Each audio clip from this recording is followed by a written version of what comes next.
Hello guys, আমরা আবারও চলে আসলাম আমাদের জাভাস্ক্রিপ্টের 100 অ্যালগরিদম চ্যালেঞ্জের নতুন লেকচার নিয়ে।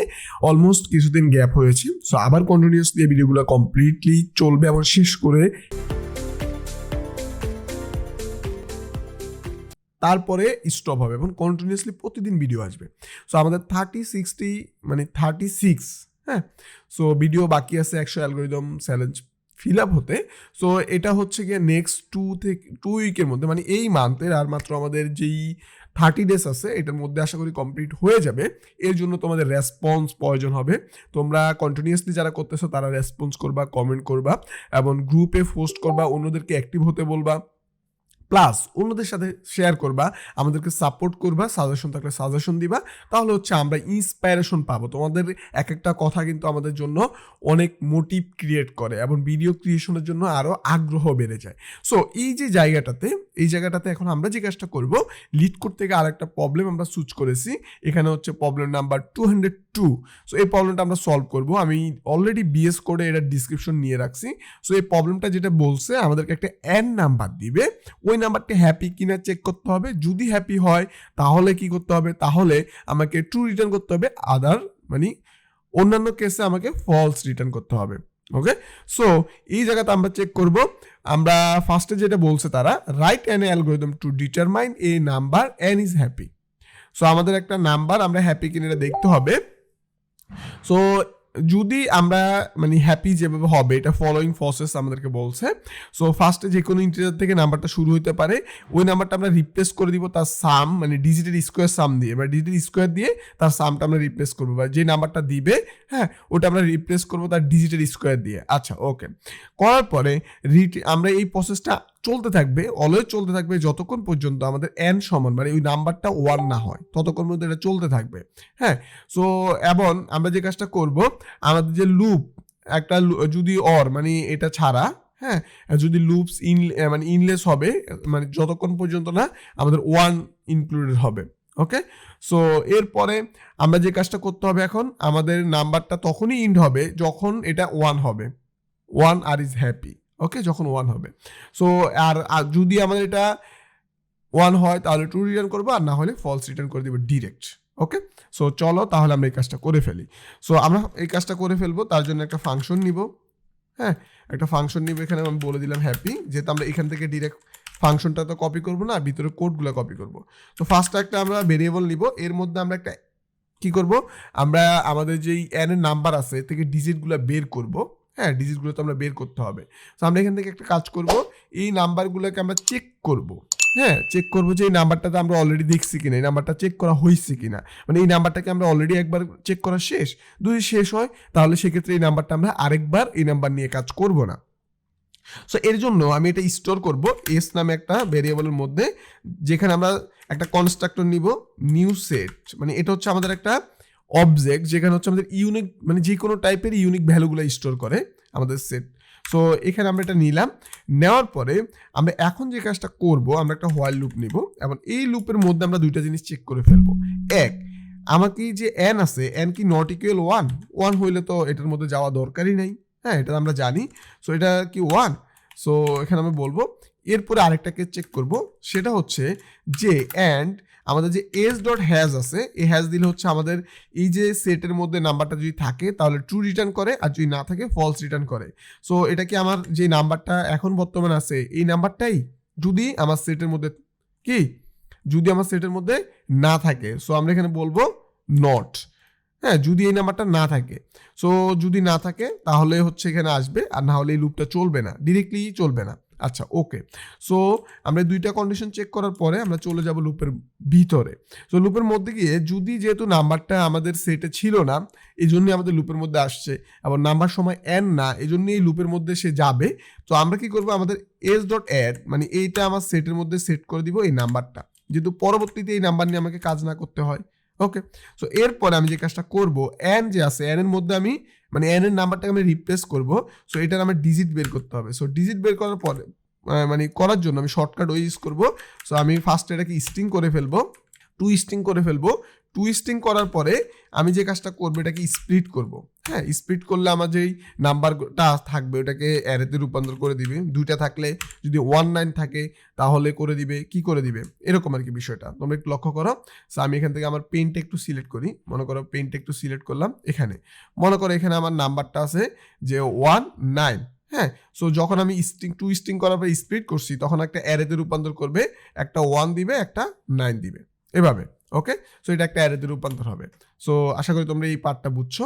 সো এরপরে আমি যে কাজটা করবো, স্প্লিট তো করলাম, স্প্লিট করার পর আমি রিডিউস নিব। আমরা জানি রিডিউসার দিয়ে আমরা ইজিলি কাজগুলো করতে পারি। সো আমরা এখানে বলবো রিডিউস। হ্যাঁ, রিডিউস, আমরা রিডিউস নিয়ে আমরা যে কাজটা করব, রিডিউস আমাদের 2টা বিষয় দিয়ে দেয়, একটা হচ্ছে টোটালটা। সো সাম এখানে বলবো, এটা ভ্যারিয়েবলের নামটা দিলাম সাম, মানে প্যারামিটারের নামটা। এরপর আরেকটা দিব হচ্ছে আমাদের ডিজিট, যেখানে আমরা ডিজিটটা পাবো, একটা ডিজিট পাবো। সো এরপরে আমরা যে কাজটা করব এখানে, এই জায়গাতে আমরা যে কাজটি করব, এই জায়গাতে আমরা জাস্ট এই যে সাম আছে, এই সামের সাথে আমরা কাকে যোগ করব, এই সামের সাথে আমরা ম্যাথ ডট পাওয়ার বলে দিব, ম্যাথ ডট পাওয়ার, এটা নিব। পাওয়ার ডিজিটের সাথে যেটা হবে এটা হবে 2, কি হবে 2। সো 2 এর সাথেই তো মূলত আমাদের মানে পাওয়ারটা হবে, তাই না, পাওয়ার হবে 2। এরপরে ইনিশিয়ালি যে আমাদের ভ্যালুটা থাকবে, মূলত আমাদের ইনিশিয়াল একটা ভ্যালু তো থাকবে। সো ইনিশিয়াল যে ভ্যালুটা থাকে সেটা কি দিব আমরা, সেটা হবে মূলত আমাদের 0। সো এই জায়গাতে আমাদের একটা ইয়ে আসবে, এখানে আমার একটা ব্যাকেট কম পড়ছে। সো আমি কোন জায়গাতে এটা মিসিং হয়েছে আমি একটু দেখি। তো যে কোনো একটা জায়গাতে হচ্ছে একটা ব্যাকেট কম দিয়েছি। সো আমরা যদি দেখি রিডিউসটা একটু দেখি, রিডিউসের ব্যাকেটটা ক্লোজ হচ্ছে এখানে, এবং আমাদের ম্যাথ ডট পাওয়ার, সো ম্যাথ ডট পাওয়ারটা এখান থেকে শুরুর পরে আমরা যে কাজটা করলাম, আচ্ছা, সো আমরা এখানে একটা কাজ করছি, এটা হচ্ছে আমাদের পাওয়ারের ইয়াটা ক্লোজ হয়েছে কই, এই জায়গাতে। আচ্ছা, সো এটা এখানে হবে আমাদের 0, আর এই জায়গাতে হবে মূলত 2। ওকে, সো 2 হবে। সো এই জায়গাতে আমাদের আরেকটা কাজ করবো, আমাদের যে ডিজিট আছে, এই যে ডিজিট, সো ডিজিটটাকে আমরা যেহেতু এটা আমাদের স্ট্রিং, ডিজিটটা কিন্তু আমরা স্ট্রিংয়ে থাকবে, সো এটাকে আমরা নাম্বার একটু কনভার্ট করে নিই, নাহলে কিন্তু আবার ভুল হবে। সো এখানে ডিজিটটা দিয়ে দিলাম, সো এটা হবে আমাদের ডিজিট। সো এরপর আমরা এখানে ইনিশিয়াল ভ্যালু 0, মানে সামের ইনিশিয়াল ভ্যালু 0, সো এটা দিয়ে দিলাম, দেন আমাদের কমা দিয়ে দিব, দেন সো এই লুপটা কমপ্লিট হলে 2টা জিনিস হয়, আমাদের রিটার্ন n ইকুয়াল 1 হবে, তাহলে 2 রিটার্ন করবে, আদারওয়াইজ ফলস। সো অন্যান্য কেসে ফলস রিটার্ন করবে। সো জাস্ট এতটুকু কোড যদি আমরা দিই, আশা করি সলিউশন হয়ে যাবে। আমি তারপরে তোমাদেরকে একটু এক্সপ্লেন করি আগে কোডগুলোকে। সো আমরা এখানে কি করছি, আমরা ফার্স্টে এই লাইনটাতে আসলে আমি পেনটা সিলেক্ট করি আগে, এখান থেকে পেনটা নিলাম, এই লাইনটাতে যে কাজটা করছি, একটা ভেরিয়েবল নিছি এস, এর মধ্যে একটা কনস্ট্রাক্টর, এটা হচ্ছে নিউ সেট কনস্ট্রাক্টর। এখানে কি হয়, এখানে একটা অবজেক্ট, এখানে হচ্ছে ইউনিক যে কোনো টাইপের হইতে পারে, স্ট্রিং, নাম্বার, বুলিয়ান। সো এখানে ইউনিক ভ্যালুগুলো স্টোর করে। ওকে, সো এখানে হোয়াইল লুপে 2টা জিনিস আমি আগে চেক করে নিয়েছি। একটা হচ্ছে এন, যে এন আছে এটা সমান 1 হতে পারবে না যদি না হয়, এবং এই যে এস এর মধ্যে আমার এই এন এর নাম্বারটা যে ভ্যালুটা থাকবে, এটা যেহেতু আমার এই যে সেট কনস্ট্রাক্টর সেখানে নাই। ওকে, সো এই মানে সেটের মধ্যে এই ভ্যালুটা অলরেডি স্টোর নাই। ওকে, যদি না থাকে তাহলে তুমি এই হোয়াইল লুপের মধ্যে এন্ট্রি করো। এন্ট্রি করার পরে ফার্স্টে যেহেতু আমার সেটের মধ্যে নাই, তুমি এটা সেটের মধ্যে সেট করে দাও। সো এস ডট অ্যাড, হ্যাঁ, সো অ্যাড দিলাম, অ্যাড করে আমরা কি করলাম, আমাদের এই নাম্বারটা সেটের মধ্যে স্টোর করে ফেললাম। স্টোর করার পরে আমরা চলে আসলাম এখানে। সো আমি এই এনটাকে রিপ্লেস করব সাম দিয়ে, আমরা জানি।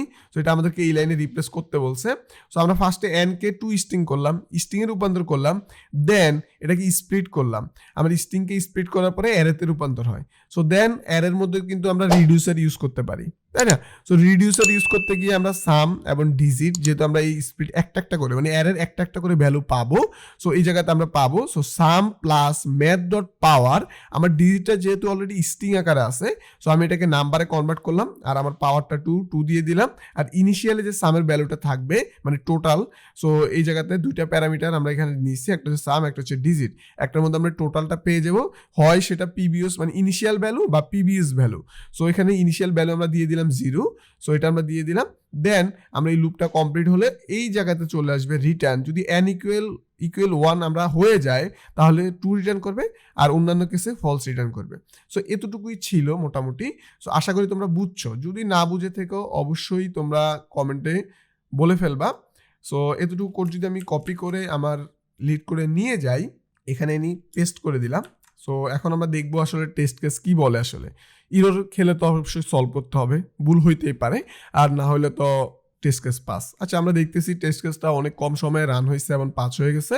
সো তোমরা এটা সাবমিট করে ফেলতে পারো এবং তোমরা অন্যান্য কেসও এটা চিন্তা করতে পারো। সো আসলে একটা প্রবলেম অনেকভাবে সলিউশন করা যায় চিন্তা করলে।